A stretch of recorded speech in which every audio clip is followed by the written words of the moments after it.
I'm Ingrid Barrett with Century 21 Redwood and Focus on Nova team.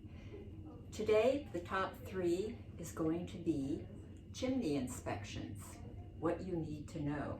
All chimney inspectors need to be certified either by the Chimney Institute of America or the National Fireplace Institute.